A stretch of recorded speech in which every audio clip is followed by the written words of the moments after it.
Hər birinizə salam dostlar. Kanalıma ilk dəfə gəlirsinizsə və bu kanalı ilk dəfə görürsünüzsə, mən Güz Zeynalova.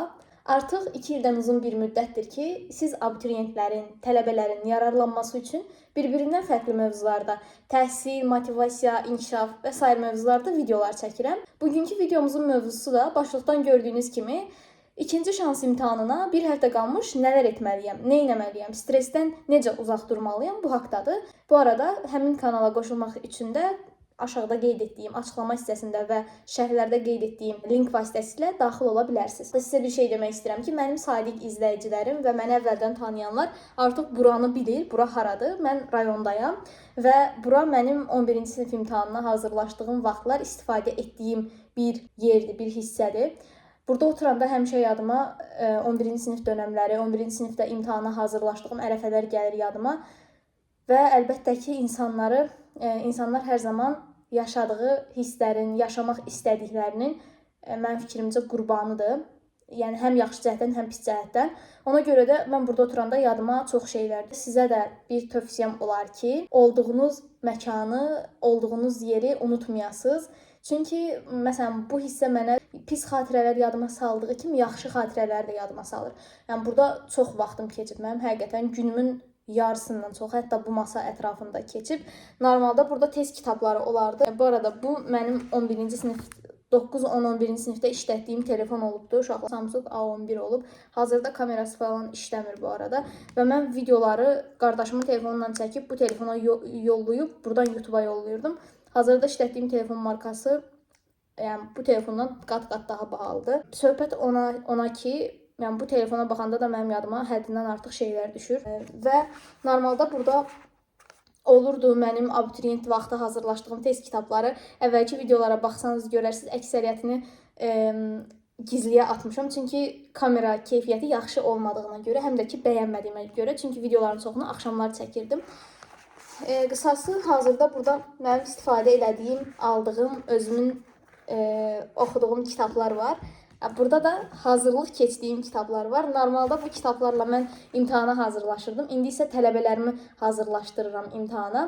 Yeri gəlmişkən Azərbaycan dili, tarix və ədəbiyyat dərslərindən mənimlə birgə hazırlaşmaq və mənimlə birgə universitetə daxil olmaq istəyirsinizsə, ekranda qeyd etdiyim və ya açıqlama hissəsində qeyd etdiyim nömrə ilə dərslər haqqında məlumat əldə edə bilərsiniz. Sizə biraz belə məlumatlar vermək istəyirəm ki, yəni uşaqlar, bu sadəcə sizi məyus edən bir hissə, bir yer sizin həmçinin yenidən doğuş səbəbiniz ola bilər.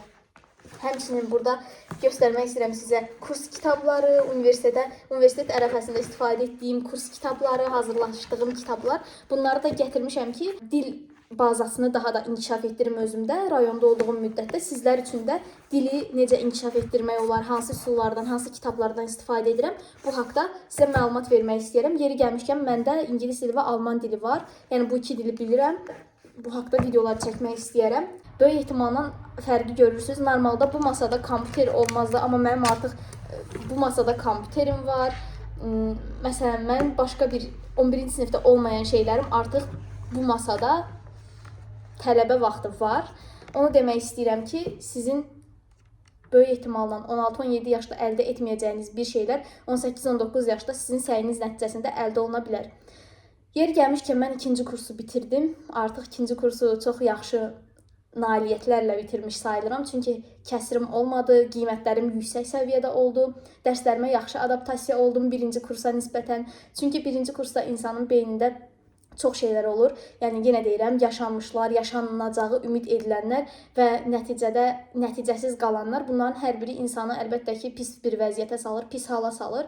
Yəni məndə də oxşar şeylər oldu. Mən 11-ci sinifi bitirib birinci kursa başlayanda əlbəttə ki o davamsızlıq və s. məndə çox oldu. Yəni öz həyatım cəhətdən. Amma bununla yanaşı mən aktivlik statusumu qətiyyən pis səviyyəyə salmadım. Əksinə, mənim aktivliyim çox yüksək səviyyədə idi.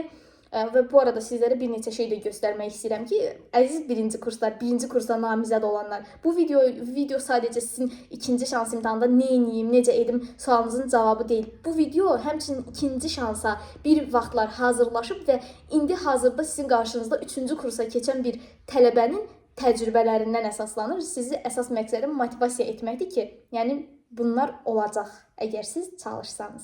Belə bir şey, bu nədir deyə soruşsanız, bunun içərisində mən rayona hər dəfə gələndə Bakıda əldə etdiyim nailiyyətləri, uğurları, həmçinin sertifikatlar və s. mənim rəfim var idi. Yəqin ki, yadınıza gəlir, əziz izləyicilər. Digər otaqda, qonaq otağında o rəfə qoymuşam. Yadıma düşsə onun da videosunu çəkərəm. Bu World Urban Forumda, yəni ki, WUF 13-də gedib iştirak edəndə mənə verilən bir çantadır. Bunun içərisində həmçinin mənim belə deyək də Bakıdan gətirdiyim bəzi şeylər var ki, sizlərə də bir qismini göstərmək istəyirəm. Deməli, bu arada mən WUF 13-də qeydiyyatdan keçdim və uğurlu şəkildə tamamladım. Lakin bəzi səbəblərdən dolayı WUF 13-ün könüllülüyündə iştirak haqqını itirdim. Sadəcə şəxsi problemlərdən dolayı. Bu arada bu WUF 13-dən verilən bir termos. Düşərgədə olduğum müddətdə mən Qubada düşərgədə oldum. Universitet tərəfindən yollanıldı. Yəni yolladılar bizi. Bu arada oxuduğum universitet Azərbaycan Turizm və Menecment Universitetidir və özüm beynəlxalq münasibətlər ixtisasında oxuyuram. Belə bir gördüyünüz kimi düşərgədən kağızlar verdilər. Gördüyünüz kimi mənə hədiyyə etdiyi kitabı göstərirəm. Beynəlxalq münasibətlər haqqındadır və burada yazıb ki, beynəlxalq münasibətlər ixtisasının diplomat tələbəm Gülər məndən hədiyyə. Gördüyünüz kimi belə bir kitab var. Bu mən keçən il iştirak edəndə iştirakçı idim, amma bu il mən artıq bu düşərgədə artıq belə deyək team lider kimi iştirak etdim. Bu şəkildə WUF 13-də mənə verilən bəcik Yaşıl Dünyanı Yarat hakatonunda universitetdən 7 nəfər yollanılmışdı. Biri mən idim bunlardan. Orada iştirak edəndə verilən bir şey. Buna 16 manat vermişdim. Kamilson formu, innovasiya formudur. Influencer formundan. Bu arada Dilşad falan da paylaşmışdı. Böyük ehtimal görmüsünüz onda. Orada iştirak edəndə vermişdilər. Mən bunu sizə göstərməkdə məqsədim nə idi? Mən bir vaxtlar burada oturanda, tam burada oturanda yadıma düşməzdi ki, məndə belə bir şeylər olsun. Mənə belə bir şeylər verilsin. Mən belə yerlərdə iştirak edeyim. Mən normalda sosial bir insanam və hər zaman elə olmuşam. Belə bir fəaliyyətlərim olacağı əlbəttə ki, qaçınılmaz idi. Yəni təsadüf deyil bunlar. Bunları mənim yaşamağım, mənim bunlarda əziyyət çəkib nə isə qazanmağım. Bunlar təsadüf deyil. Bunlar sadəcə olaraq uğurum və davamlılığın nəticəsidir. Bunları sizə göstərməyimin məqsədi. Siz hansısa bir ixtisası seçə bilərsiniz. Hansısa bir ixtisasa, hansısa bir peşəyə getmək istəyə bilərsiniz. Amma nəticəniz sizin üçün yaxşı olmaya bilər, qənaətbəxş olmaya bilər. Bu o demək deyil ki, siz hazırda yığdığınız o nəticə ilə gələcəyinizə mənfi təsir edəsiniz. Xeyr, belə bir dünya yoxdur, belə bir şey yoxdur. Mən hazırda oxuduğum universitet Azərbaycan Turizm və Menecment Universitetidir və ölkəmizdə olan bütün 90%, bütün deməyək 90%, hətta 95% turizm sahəsi ilə məşğul olan, turizm agentliklərində işləyən olan şəxslərin, tanınmış şəxslərin, yəni 95% Azərbaycan Turizm və Menecment Universitetinin tələbələri olub və universitetimiz 90%, 95% diplomla, işlə təmin edir. Bu o demək deyil ki, beynəlxalq münasibətlər ixtisası bu universitetdə də super səviyyədədir.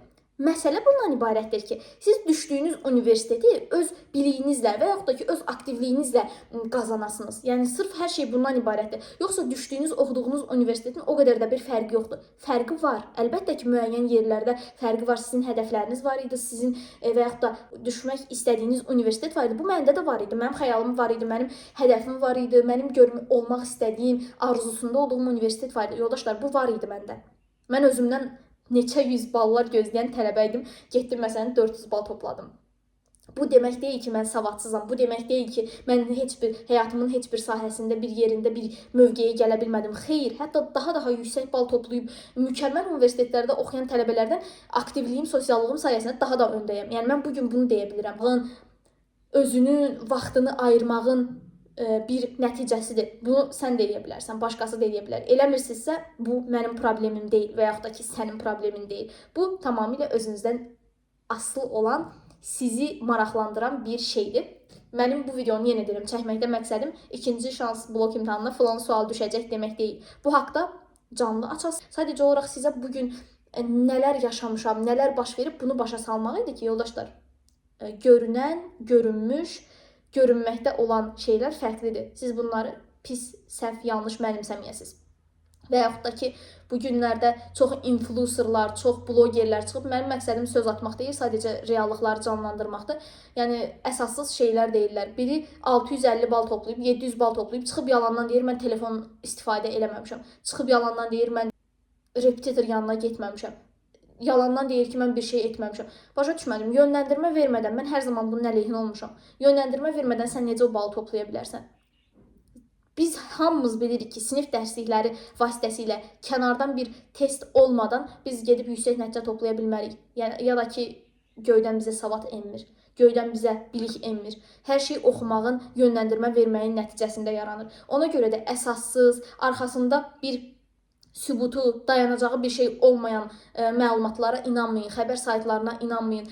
Düzdür, indi burada bəlkə bu videoya valideynlər də baxır. Əziz valideynlər, mən sizə onu demək istəyirəm ki, heç bir zaman uşağınızı filankəsin uşağınla müqayisə eləməyin. Sizin uşağınızın psixologiyası çox önəmlidir. Məsələn, mənim valideynlərim, mənim anamın özü bu videoya baxır. Düzdür, müəyyən bir vaxtlar ərzində deyirdi ki, filankəsin qızı, filankəsin uşağı. Bunu deyirdi, bunu hər bir valideyn deyir. Əlbəttə ki, belə deyək də, o münaqişə hər zaman var və bunu hər bir valideyn hər bir uşağa deyir, hər bir övladına deyir. Amma mənim anam o qədər də mənim belə başıma vuraraq onu demirdi ki, filankəsin qızı girdi, sən girmədin. Heç bir zaman deməyib. Çünki mənim anam məni tanıyırdı, mən bilirdi, mənim savadıma bələd idi. İndinin özündə də, yəni o mənim uğurumu görür, o mənim etdiyim şeyləri, çəkdiyim əziyyətləri görür. Sırf dərs sahəsində yox, hər bir sahədə, hər bir yolda.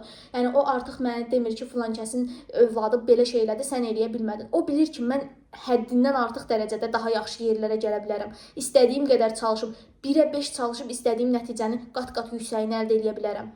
Sadəcə olaraq zaman çərçivəsində, vaxt çərçivəsində mənim əlimdən bu qədəri gəlir və sizdən yəni tövsiyəm budur ki, uşağınızı heç kimin, heç bir övladın, heç bir şəxsin uğruna dəyişməyin.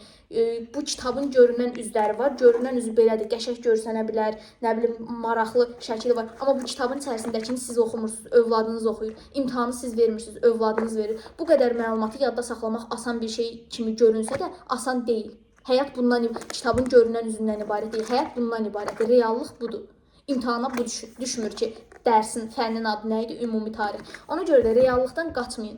Əziz dostlar, ikinci şans imtahanına da nəticəyə gəlmək istəyirəm. İkinci şans imtahanında da özünüzü çox elə sıxmayın. İmtahan çətin düşərmi?